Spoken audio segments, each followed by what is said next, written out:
Hello everyone, this is Andrew. Welcome to Keen on America.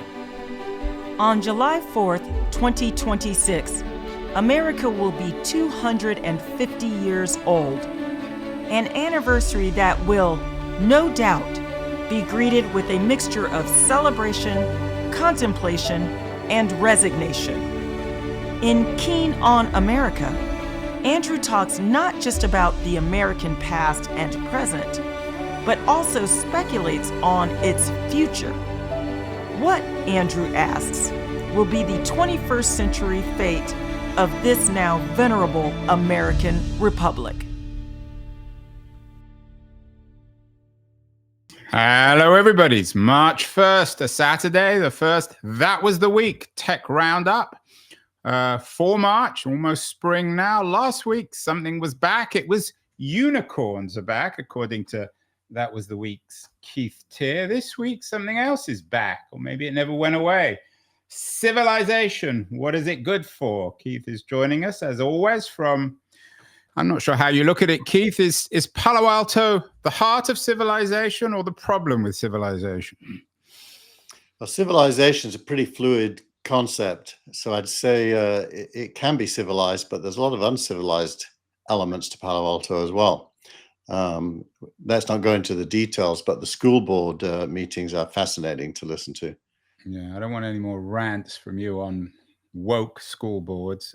So civilization, what is it good for? I mean, this is supposed to be, Keith, a tech show, or at least our tech conversation of the word. A tech interpretation of the week's news. What's civilization got to do with tech? Why is civilization on your mind this week? Well, I think we owe civilization to tech. If you know, there wouldn't have been an enlightenment were it not for the various innovation revolutions that happened prior to it, and there wouldn't be democracy without the kind of uplift in humanity that innovation gave rise to. We'd still be kings and lords and feudal serfs. So civilization and tech are highly interconnected. And this week, there was a really good article that leads the newsletter, that we can achieve great things. By David Brooks of the New York Times. It was one of the rare times where you and I are thinking identically. I sent it to you, and then you said, I've already got it in it. We can achieve great things. So I have to ask you, you talk about civilization and lords and serfs. Some medievalists would say that the medieval period of lords and serfs was a high point of civilization. That was, even in technological terms, that was the period in history where the great cathedrals of Europe were built. Why are we more civilized than the medieval people? I think civilization is a process. So, we can disagree about the definition, but my definition would be the average experience of life of the average citizen is constantly improving. You know, being able to get fresh oranges and bananas from the store, as mundane as that may sound, couldn't be assumed even within the last century. So, you know, supply chains, global markets, transport, flying around the world in less than 24 hours, or to the other side of the world at least.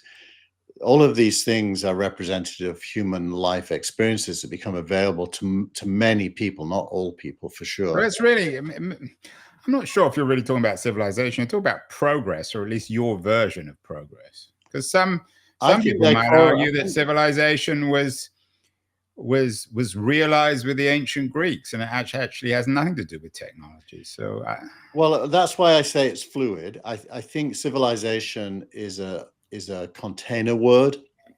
Within it, there are required elements. In the past, ancient Greeks being a great example, democracy wasn't required to have civilization. You could have slavery and civilization. So I personally wouldn't call that civilization. I'd call it a slave society with intellectuals, which is a different thing. I do think civilization these days contains politics, economics, social norms, law, legal systems, the rule of law, the right to not be picked up off the street and thrown in prison for your whole life, and so on and so forth. So the meaning changes. I think it also these days implies access to communications, the ability to communicate. There's all kinds of things that civilization today means. And I think the only way to judge it actually is from the future. You have to have in your mind an ideal civilization and look today and ask what's missing to have the ability to write an article like "We can achieve great things," because great things need to be defined from the point of a desired future. And so what you're really discussing is, what does future civilization have within it that doesn't exist within it today? So it's the idea of progress. I looked up Western civilization, and one of the things that got thrown back at me was apparently a quote from Mahatma Gandhi. What do I think? When somebody asked him, what do I think of Western civilization? And Gandhi famously responded, I think it would be a very good idea. Although apparently, according to AI, he may not have actually said that. I'm not sure if we need AI to ruin that wonderful remark, even if it wasn't true. Did Gandhi, or does Gandhi have a point that we're talking about Western civilization? Your op-ed this week is just broadly about civilization. I don't know whether you chose to use an AI for the art, Keith, but we have this picture of a huge metropolis apart in the cover. I'm not sure everyone would necessarily associate huge high-rise metropolises with civilization. Well, the ability to live in a warm apartment with a bed is certainly one element of civilization, and that certainly couldn't be taken for granted until last century. So yeah, I do think big cities are part of civilization, transport systems, but and I think, you know, we can achieve great things really is pointing to the fact that a narrative about a desired future has gone missing from the polis, if you will. He's focused on, and this is Brooks's point, right? Brooks's point. And his point is, and I'm quoting him here, that he points out an irony. Progressives, and Brooks is a conservative rather than a progressive. Progressives who believe in using governments to do good things have built a system that renders government incompetent, at least according to Brooks. Yeah, well, and that's the core of the discussion, which I focus on the editorial, which is, what is the relationship between innovation and government over time, and can you see government as a tool for the creation of civilization, or is government a problem? And you know, in America, at least, conservatives always want, in quotes, small government. And Democrats are characterized as wanting, in quotes, big government. And that is too static a way of thinking.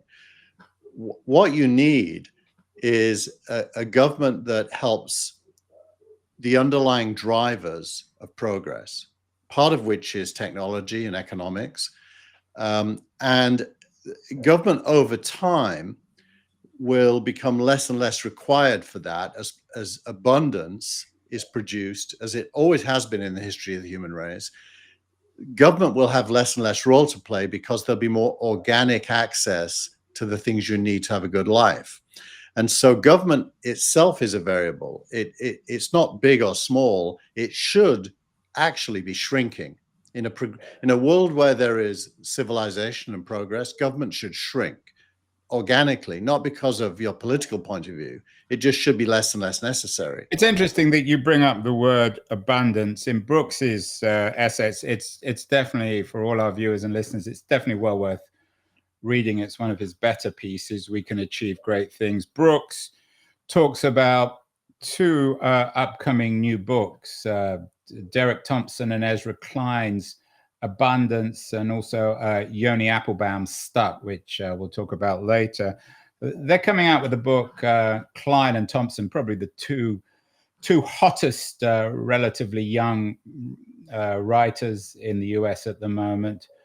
And it'll be interesting. I'm very curious. I'd love to get one of them on my show. I'm not sure if I'll be able to, but I'm interested to see what they're saying about how we get to what you call the politics of plenty, or the economics and technology of plenty. And I would say, Andrew, it goes to the core of that was the week. You and I discuss every week for the last several years. And most of what we talk about is, or at least what I talk about, is a kind of inevitable globalism that comes out of technology and progress, a desire for wealth to be uninhibited by government. We talked a lot about Lena Khan. And your favorite grad student. Yeah. And I think these themes that the book and the essay this week in the New York Times are really echoing what we always talk about. And it's a hard point because most people, when they think about these topics, think very specifically in the moment, and they have opinions about specific events, but they don't stand back and contextualize any sense of history, where it's come from, where it is, and where it's going. Well, but the history stuff is particularly relevant when it comes to progressives because, and I get this on my show all the time, I'm particularly interested in this, is many progressives still ultimately fall back on New Deal, Great Society fixes to all the problems with America and the world. That the government is really the only set of institutions that can really address this stuff. And we saw this with Biden. And I think, for better or worse, that's why he lost the election, because he was never really able to explain where all those trillions of dollars went and how would it impact ordinary people. And of course, we're seeing it now with Trump and Musk and all the hysteria over the cuts in government. Yeah, I think he lacked any narrative. I will say, you know, the roads around where I live have all been fixed. There is actually tangible evidence that good things happen because of some of that money being spent, but there was no overarching vision or narrative to accompanying it. So there was nothing to believe in. It was actually quite negative. I'm going to fix the bridges and the roads would be interpreted by most people as the roads and bridges are in disrepair. And that's a negative. That may be true. I mean, it's like, Obama said, I'm going to fix healthcare. You might see that as a negative, but the American healthcare system was, and in still some ways still is broken. I mean, just got to be honest about that. Yeah, no, I don't deny that. But I think if you want to own the future, it's better to say it's inevitable that in the future, nobody will have to pay for healthcare because society will have enough abundance to pay for that for everybody. Yeah, but you can say whatever you want and in books like Abundance, but firstly, very few people are going to believe you. And secondly, that's so far in the future that it's not going to really impact people. Well, not really. There are countries in the world today where it's literally true that nobody has to pay for healthcare at the point of needing it. Nobody. It's free. It's not free, of course, because they pay national insurance contributions from their salaries, but it supports 100% of the population, and you can show up and you don't pay. That's normal in some societies. It will inevitably be normal everywhere in the world at some point. Well, you say that, but as Keynes famously said, in the long run, we're all dead. You're going to say, well, I'm going to say, prove it. And you're going to say, well, I can't prove it, but I guarantee it in the long run. I mean, it seems in America, the reverse is happening. For all the cuts and the obsession with lowering taxes of the Trump regime, they're going to cut Medicaid and maybe even eventually Medicare. So there's no evidence in the US of this at this point. Well, I can't speculate on the future. I agree with you, Andrew, but it's because they focus. Who's they? Politicians mainly focus on the immediate present, and the narrative becomes costs and savings. And this is where Musk is wrong. The narrative should not be costs and savings. The narrative should be service provision, modernization, and excellence. And if you do that, you will get cost savings.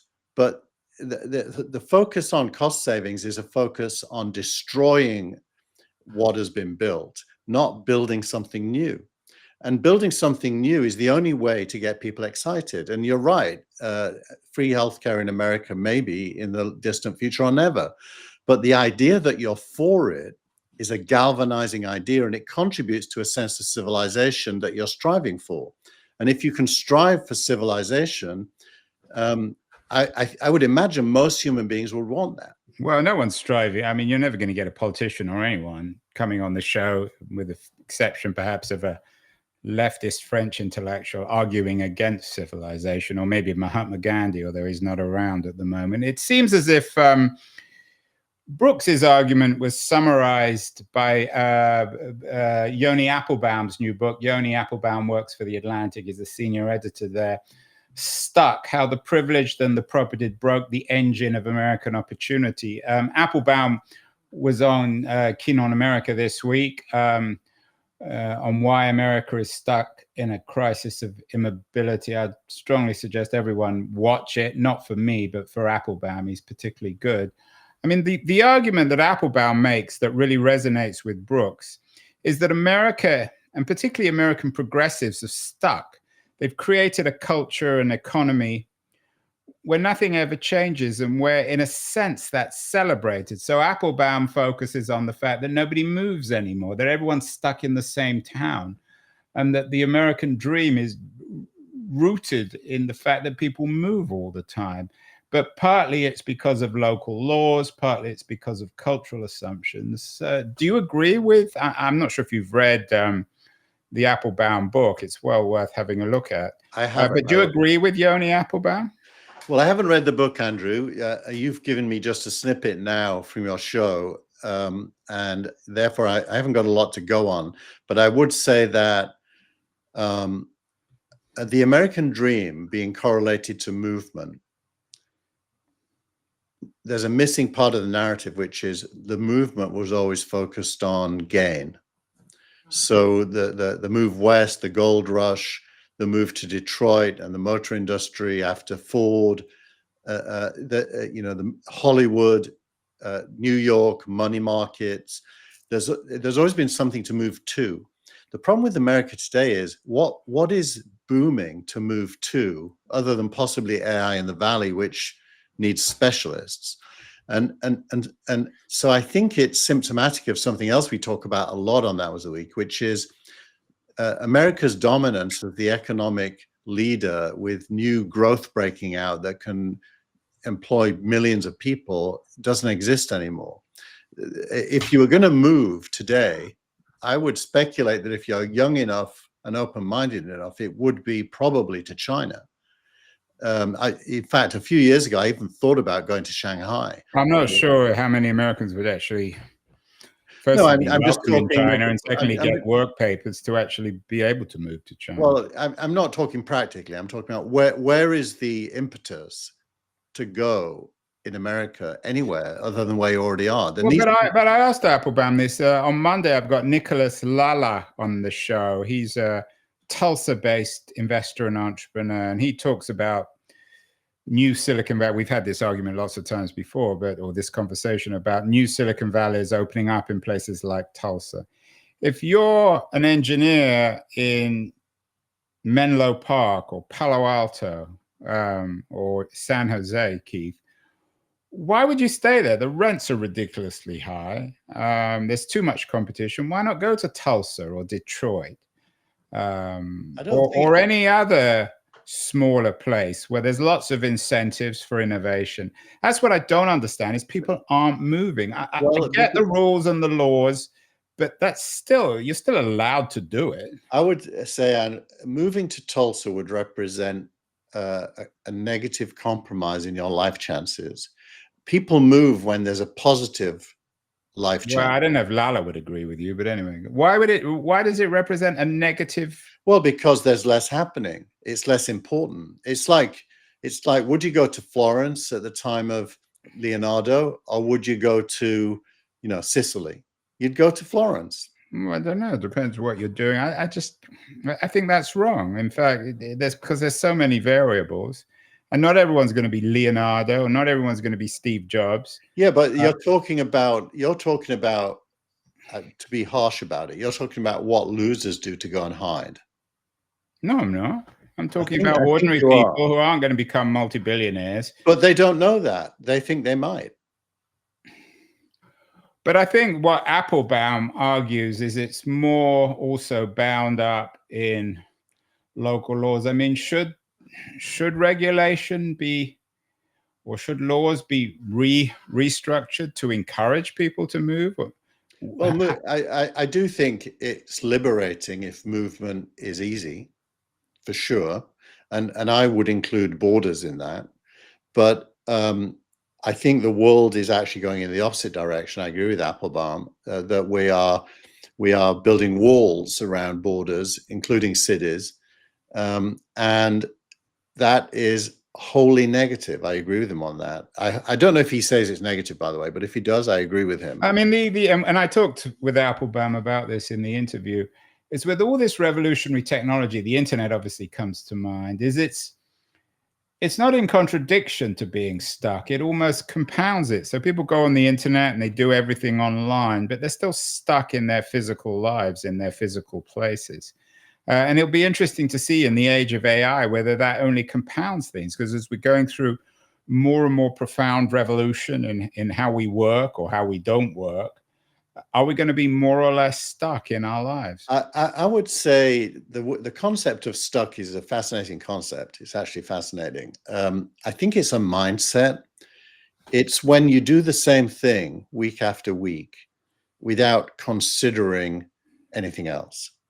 And that's so alien to me. I mean, from one week to the next, I've always got new things I'm focused on. And so that's a mindset. It's a kind of almost like your emotional DNA forces you to do new things because it's boring to keep doing the old things. But you need to have the confidence that it's okay to fail, that it's okay to put things at risk. And stuck is the word I'd use for people who take no risk, don't imagine what comes next, have no energy for even putting their foot into what might come next, and therefore they get stuck. But those people are not going to change society or build civilization. They're consumers of civilization. They're not creators of civilization. Well, the second essay in your Insights, Essays of the Week, was an interesting conversation. I thought it was particularly interesting on the Ezra Klein show between Klein and Martin Gurri. He's been on my show before. He's the author of The Revolt of the Public, which is a kind of a cult book. He first self-published it. Now it's become almost a classic.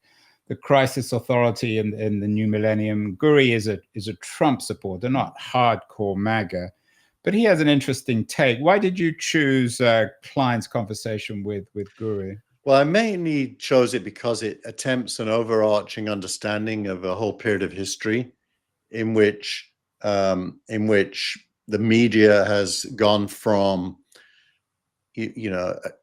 professionally produced, credible news coverage and conversation to highly partisan, tribal media that then gets disambiguated by social media.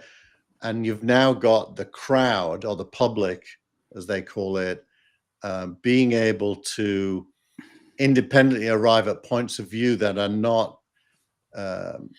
not shaped by media barons anymore. And they talk a lot about the crisis of authority. I think almost every government in the world is suffering from a crisis of authority. We just had the German elections this week. And underlying that is look at the decline of the Social Democratic Party in Germany to a minority party in a coalition from what was back in the 1930s Germany's government, and many times since. You're seeing almost every institution, the monarchy, in England, the Supreme Court here in the US, lose authority, and the media is part of that. And the public are alienated from it and don't believe in it anymore, which is why you get populism. And speaking of media barons in crisis, the this isn't the X of the week, but there was an interesting post by Charlie Kirk on how Jeff Bezos sent an email to Washington Post employees telling them that the opinion page will now only write daily op-eds about two, what he called pillars: personal liberty, free markets.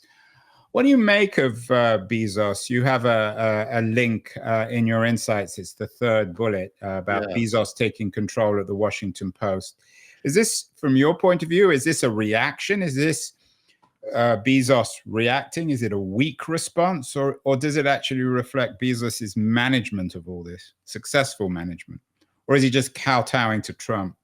I think all of the above, to be honest, Andrew. Firstly, I think he's completely wrong to do this. In the spirit of his free speech, it's weird that he is, as the owner, doing the Rupert Murdoch thing and setting editorial policy. And it doesn't. And the Wall Street Journal was thrilled with it because, of course, their op-ed pillars are free market and personal liberty. So the Washington Post seems to be simply wanting to become the Wall Street Journal. I actually agree that free market and individual freedom are really important things to talk about. I think they're correlated, and I think shrinking government over time, if there's abundance, will be part of that. And those are normally right-wing. If you told me it's inevitable with abundance. Yeah. Well, and I was going to say, what, in the next 10,000 years? And I was going to say, those are normally right-wing talking points. Left usually sees government as having the job of taking some of the wealth from the free market to provide services for people, which by the way is true, it should. So I think that narrative that Bezos is focused on and choosing sides in it, I understand him personally believing those things. I think it's a mistake for the Washington Post to be told that's all it can write about. By the way, me and Jenny talked this morning. Is it the editorial page is focused on, or the opinion page? I can't remember, or both. Opinion. Okay. Yeah, so that's weird. That's even worse that he's focused on opinion, because and some of the more progressive opinion writers have left, like Ruth Marcus. Others, like Dana Milbank, have stayed, and he had an interesting editorial in response to this. I think it's part of a broader shift as well. People like Milbank and Marcus will end up on Substack, because why should they be answerable in their minds and in the minds of their readers? And these are clearly highly gifted, passionate, well-informed individuals. Why would they have to rely on what Bezos thinks? And so I think the two things are going together.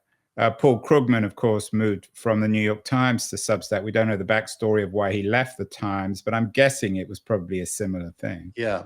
But, if you hope for a kind of a future that you would be happy to live in, what you would hope is that people like Krugman read the New York Times thing from this week and start articulating. You mean the Brooks piece on achieving great things? And Krugman still seems to be fighting old fights, a bit like Robert Reich did last week. Well, Reich is your older male version of what's her name, Lena Khan. You're not keen on him, are you? You would hope that they'd start to pick up on some of the themes we're talking about. Maybe they should be watching, Keith. I think they should be watching, not to be self-promotional, because I don't mean just me, but they should be reading the stuff that we publish as well from the original authors. And they have to start crafting a believable vision of a future we want to live in, rather than all this turf wars, that focus in on what happened in the news today. Yeah, no, and you and I don't always agree on everything. In fact, we rarely agree, but on this one, I think we're on the same page. Let's talk some tech, when we've been talking sort of politics and tech. You've talked endlessly on this show about how you're not a coder, but you're using AI now to become a coder. So there was an interesting piece in the New York Times this week summarizing this. Not a coder with AI, just having an idea can be enough. Is that really true? I mean, you have a degree of fluency in coding, even if you're not a coder. I don't, but I know what I would like to do. could I really use Perplexity or Anthropic or ChatGPT now to code without having any understanding even of what coding is? It's interesting. I spent, I don't know, a couple of hours this week with Steve Gilmore on this topic because he wanted to do some coding using AI. And so in about 15 minutes, we built some code using Anthropic that could take his RSS feed out of Feedly and produce a reading list for a newsletter automatically. And it was I don't know, 300 lines of Python code. And he could save it and run it. And the AI could even tell him how to install Python on his machine so it would run step by step. Yeah, but you talk about Python. Well, if Steve doesn't understand what coding is, what's the value of Python to him? You don't need, that's the whole point in answering your question. You don't need to understand coding because the AI does. You need to understand what you want the code to do and then ask it to write it for you, and it will. So and give me the concrete. What did Python write for Steve? It wrote a way of accessing the RSS feed from his Feedly, grabbing all the articles he'd saved to read, downloading an HTML version of all those articles with some web links connected to it and a summary of each article that allowed him to then think about the articles and whether he wanted to put them into a Gilmore Gang show. And all of that was written in code, but based off of plain English requests. And the Python is a file, just like a Word document. It's a file with a .py ending. He could save it, and he could then type in Python, name of file. It ran and did all the things it was intended to do. Now, coming back to Abundance, Klein and Thompson's new book, and this Times piece about everyone now being able to code.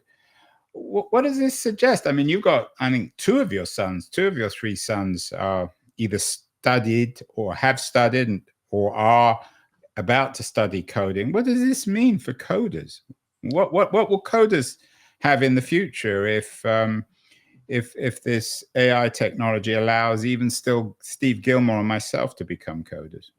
Well, at this point, the coders are not allowed to use AI in larger environments where there's lots of interdependencies between teams of coders. Well, this is in a firm, but in a firm. But as an individual coder doing your own projects, the sky's the limit. You know, the popular belief is there'll be billion-dollar companies built by individuals, which I think is probably true. I mean, that's Sam Altman's vision. Yeah, and I actually think it might be true. And you know, what's his name? Sam Lessin this week announced a fund to invest in individuals, and the coder becomes the driver of the AI. It's not as if the AI doesn't need the coder; it does, but non-coders can use it too. That's the key. So, in other words, you have a business idea. You may not be a coder, but if you're able to ask Perplexity or Anthropic to put your idea into practice, to give it flesh. And that, it could be anything. I've never written an iPhone app. You have to know a language called Swift, which I don't know. And 2 days ago, I had this idea. My youngest son has some challenges, like all teenagers. And his doctor suggested he sees a therapist, and there's no therapist. And I thought, I wonder if I could build a therapist app that basically takes on the role of a therapist for a teen. And 2 days ago, I started building an app called Luke, which is his name. And I now have an app where it asks you your name. It asks you what you want the therapist's name to be. It gives you a chat interface where you can go back and forth on various personal topics. It all runs on the iPhone, so your data doesn't go to the cloud at all. And it has a history, and you can create challenges from the conversations, challenges for your life, like I want to get up in the morning or whatever. I wrote the whole thing using Cursor and Anthropic. Well, David Brooks would be impressed. You're achieving great things, Keith. Yeah. Without the government. And by the way, it's an example of an app that would be relevant to hundreds of millions of teens. So who's to say it wouldn't be a huge business if it was real? Because it clearly is needed. Teens need to talk to someone privately that they can confide in, and the parents, as I know. Well, we'll have to keep up. You'll have to see how that one goes. My understanding is there are already lots of businesses on that front, but no harm to have another one. One interesting piece of news, you've always been very bullish on Perplexity, which was historically always represented as an AI version of search, but now they want to reinvent the web browser with AI. I'm sure that's thrilled Google. I have to admit, I've played around a bit with Perplexity, and I'm not as impressed as you are. It seems a little more complicated, but is this a big piece of news? Can they reinvent the web browser with AI? And does that mean that Google should be losing some sleep? I'd say this is one of those where you got to say, let's wait and see. But I think it's the right decision by Perplexity to do it. Their app that you can get on your Mac or Windows or Linux is already kind of a web browser, but it's question specific, and it creates things like separate spaces where you can contain conversations and content. Going to the next level, a full-on web browser with search, makes a lot of sense. I will say Perplexity, anyone listening to this who hasn't used it, who uses Google, it will blow you away how much better than Google it is for most things. It's not even a close competition. So they have a real... You mean Google as a search engine? As a search engine, yeah. So when the search stuff comes up on Chrome, that's obviously Google AI. Are there browsers now that have Perplexity as the default? There was one, Arc, but it was a kind of an experiment, and they closed it down. Or at least it's not very popular. I don't know. Why wouldn't Microsoft add it, or one of the? I mean, especially since they're always competing with Google. You know, the problem is the innovator's dilemma. If you've got, as Microsoft and Google both do, a business that is about advertising revenues, where they curate the top half of the page for people paying them, and they really focused on the revenue from ads on search, it's pretty hard to escape that revenue stream, and you kind of have to turn that off to be able to do what Perplexity can do. Why won't some of the AI startups go the other way, so to speak, from Perplexity? So why wouldn't Anthropic, for example, use their technology to reinvent the web browser? They have more backing than Perplexity. Aren't they all going to kind of meet in the middle here? I think we've done this a couple of times on the show, where we have to separate out the layers in the cake. Anthropic and OpenAI and many others are base level large language models, and they make money from selling API calls or from consumers who download the But they do want to, and you've talked about this endlessly, though not so much recently. They do want to move up the stack, so to speak, and even kind of do away with the stack. That's why originally you were so bullish on OpenAI. Well, I would say everything I build on top of OpenAI, Perplexity, and the others, using their APIs. So in a way, the stack has gone away. I'm directly writing code that speaks to their large language models, and they're getting paid for that, by the way, by me. They charge on it's called a per token basis. So the stack has already gone away. What Perplexity are doing is the same as me. They're building something on top of those LLMs, and they have access to all of them, including their own, by the way. They have one of their own, which isn't terrible. And so, which is your way of saying it's pretty shit. No, I actually think it's good. Isn't terrible. It's good, but it's maybe not. They should have a little quote underneath. Keith Tier, this isn't terrible. It isn't as good as this week's Claude 3.7 or OpenAI's 4.5. and it can't do the reasoning stuff that's now. So I think the underlying owners of LLMs are making huge amounts of money helping people build stuff that for users on the other side. And I do think that is valid and that will happen.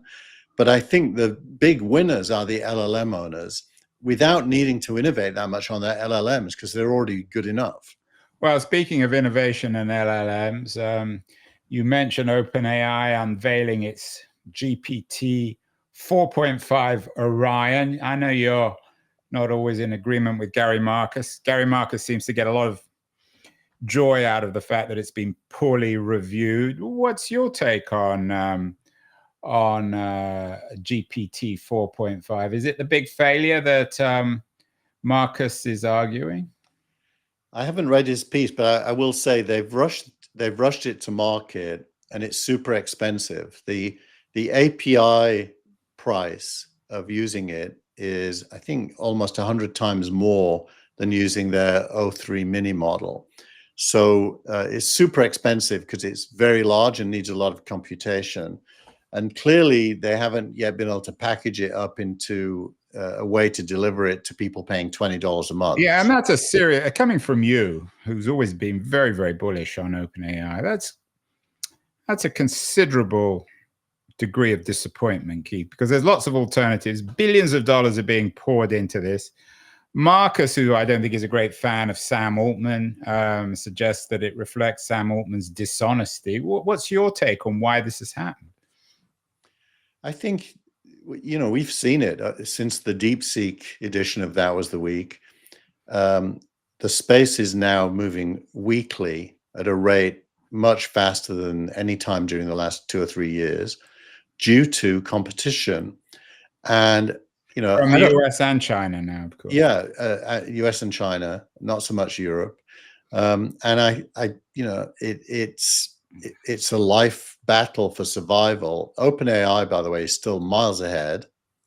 I think Anthropic is running them neck and neck, quality-wise. You just said that they're miles ahead, and then Anthropic's running them neck and neck. They have considerably less investment. Yeah, but Anthropic's been neck and neck with them the whole way through. So how can they be miles ahead if Anthropic's neck and neck? Well, they're miles ahead of Microsoft, Amazon, Google. Yeah, well, Amazon doesn't. Amazon's an investor in Anthropic, and Microsoft's I'm not sure if they still have, but most of their chips are in OpenAI. No, Microsoft has its own models called Phi. Well, are they miles ahead of Grok and Gemini? Grok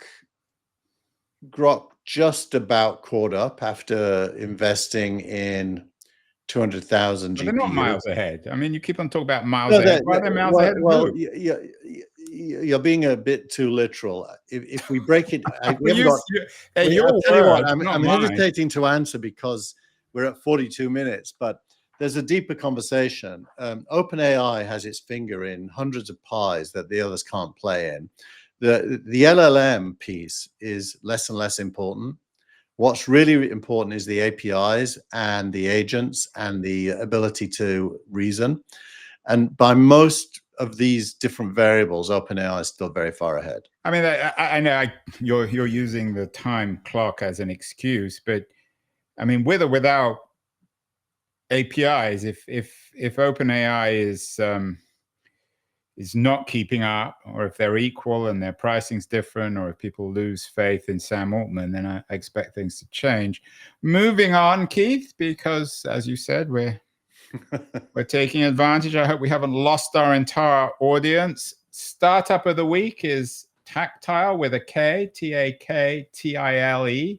What's the big deal about Tactile there on their website? That they have 2 announcements. Firstly, they raised $54 million, Series B, which is your sweet spot. And then they have announced as a agentic AI workbench, every decision matters. So Tactile, a big deal?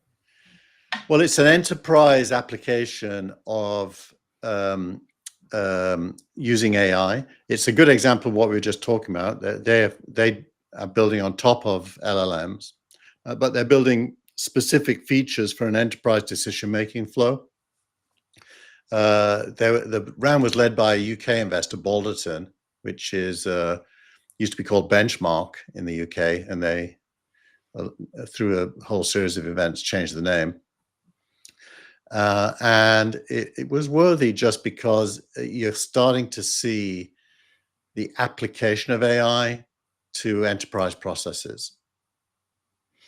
Interesting. So we will hear more about this. Finally, and it's become more now an X of the week, connects with another piece of tech news that we didn't cover, but is covered in your X of the week from Simon Taylor. Wow, Stripe just dropped the annual letter, and the numbers are huge. $1.4 trillion of total process volume. Acquired Bridge for $1.1 billion. What's the big Stripe news? Why is this news this week? Stripe puts out an annual investor letter along with. Just remind everyone, Keith, what Stripe is. Yeah, so Stripe is it's a little bit like Intel Inside on a PC. It's the billing system that most internet and mobile websites use. And so most money that you pay in subscriptions or for goods and services on the internet, not most, but a lot of that money goes through Stripe. There's a few other players similar. They're the plumbing. They're the plumbing, and so that you have to use them. We don't have a choice, right? Yes. So the one go on Substack, for example, if anyone pays for content, it goes through Stripe. Correct. So they do an investor letter, which they did again this time. And the investor letter focused on the AI companies using Stripe, and they quantified how fast AI revenue is growing. And it's one of the first times when you've been able to get real data on AI's revenue. And that made it kind of super interesting. Stripe themselves are growing at about 38% a year. So even though they're huge, they're still growing fast. They're going to do an IPO, is that? No, I don't think anytime soon. They're doing a secondary sale, valuing themselves at 91 billion, which means their employees can sell shares to new buyers, even though the company is still private. And so you don't have to go public because you can provide liquidity for investors and employees while still being private. So in overall terms, what does the Stripe, finally, Keith, what does the Stripe news tell us about civilization, which was the subject of this week? What's it good for? Can Stripe make the world more civilized? I think to go back to tech, where would civilization be without indoor plumbing? So since Stripe is the plumbing of our AI future, why do we need them to have a civilized world? That's very apt. I think one measure of civilization is how interdependent we are as human beings. And plumbing is the thing that allows us to leverage interdependence, to act as a whole instead of just as individuals. And to me, the more interdependent we are, the better, because it's kind of the world's population leveraging its capabilities to collaborate on the future. Stripe is a big part of that, on the internet at least. Well, Keith Teare, we will continue all our conversations about civilization and its techno discontents in future March and all 2025 shows. Keep well, Keith, and we'll talk next week. Bye.